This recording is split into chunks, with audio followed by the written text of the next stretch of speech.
It was late. Too late to still be riding the subway. Ava had lost track of time, finishing a project at work, and by the time she made it to the station, the last regular train had already come and gone. The overnight line was her only option now. One dimly lit train that rattled through the city in the dead of night. The platform was empty, eerily quiet, save for the occasional hum of flickering lights overhead. She hesitated, hugging her bag tightly as the train screeched into the station, its doors hissing open like a mechanical yawn. The fluorescent-lit interior was uninviting, but Ava didn't have much of a choice. She stepped inside. The car was nearly empty. Just a handful of passengers scattered across the rows of seats. A man in a suit with a briefcase sat at the far end, head bowed slightly. A young woman with oversized headphones stared straight ahead, motionless. A teenager slouched in a corner seat, arms crossed, eyes closed. Ava slid into a seat near the middle, trying not to feel unnerved by the oppressive silence. The train lurched forward, rattling down the tracks. Ava glanced at her watch. 12:32 a.m. She leaned back, hoping to zone out for the ride home. But then she noticed something strange. The passengers weren't moving. The man at the end, the girl with headphones, the slouching teenager, all of them were perfectly still, like mannequins posed in a bizarre tableau. Ava's heart began to race. She tried to shake off the unease, telling herself they were just tired, like her. But the oppressive silence pressed in, heavy and smothering. Well, she thought they were just tired, maybe dozing off. But as she looked closer, she realized none of them shifted with the motion of the train. Their heads didn't bob, their bodies didn't sway. They sat perfectly still, like mannequins posed in their seats. Ava swallowed hard and looked away, telling herself she was just imagining things. She tried to distract herself with her phone, but the screen was blank. No time, no signal, nothing. Just nothing. She tapped at it uselessly, but it refused to respond. Sighing, she stuffed it back into her bag. The train came to a halt at the next station. Ava glanced out the window. The platform was empty and dark, except for a single flickering light in the distance. No one got on, and no one got off. The doors hissed shut again, and the train resumed its journey into the blackness of the tunnels. Ava glanced back at the passengers, still motionless, still silent. The hairs on her arms began to rise as unease settled into her chest. The train rattled onward. Ava's eyes darted back to the passengers. She couldn't help herself.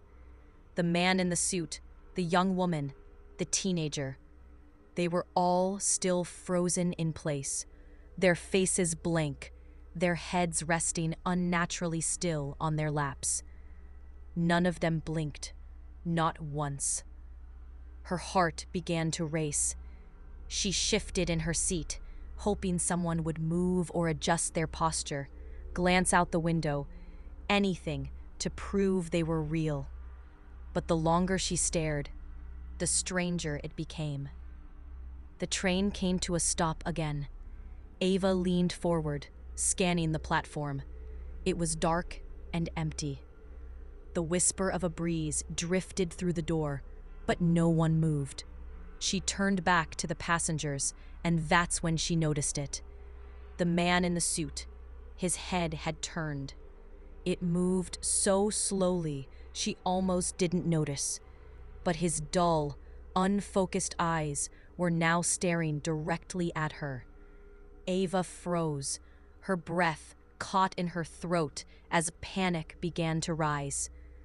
Man didn't blink, didn't move, just stared.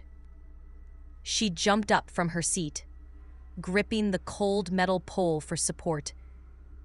"Is everything okay?" she said, her voice trembling. The man didn't respond. Neither did anyone else. Then the whispers began, soft at first, like a faint breeze brushing past her ears. Ava whipped her head around, trying to find the source of the sound. But the train was silent.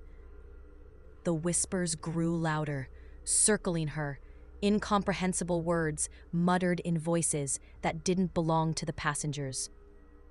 The lights flickered. The train groaned as it picked up speed. The rattling grew louder. Ava stumbled toward the doors, slamming her hands against them. "Let me out!" she cried. But the train didn't stop. The whispers turned into a low hum, vibrating through her chest, growing louder and louder. She turned back to the passengers once again, her heart hammering. They were all staring at her now, their lifeless eyes glowing faintly in the flickering light, their heads tilted slightly as if in curiosity, their mouths parted as if they might speak. The train screeched to a halt. Ava fell against the doors, gasping for breath. The hum stopped, replaced by an oppressive silence. She glanced out the window, but there was no station, no platform, nothing but darkness stretching endlessly beyond the glass. She turned back to the passengers, dread pooling in her stomach. They were standing now, their bodies stiff, their movements jerky, like puppets on invisible strings. They surrounded her, blocking the door, their vacant gazes fixed on her. Ava's voice rose in panic. "What do you want from me?" she screamed. The lights flickered again, plunging the train into darkness. When they came back on, Ava was alone. The passengers were gone. Her breath came in short, ragged gasps as she stumbled back to her seat. The train rattled onward, faster now, the walls vibrating as the hum returned, louder than before. Ava clutched her head, the sound filling her mind, drowning out her thoughts. And then, just as suddenly, the train stopped. The lights went out, plunging her into pitch-black silence. A single voice whispered, clear and chilling, right next to her ear. The last stop. The next morning, the subway workers found the train parked at its last stop. No passengers, no driver, just an empty train waiting for its next rider. And Ava? She was never seen again.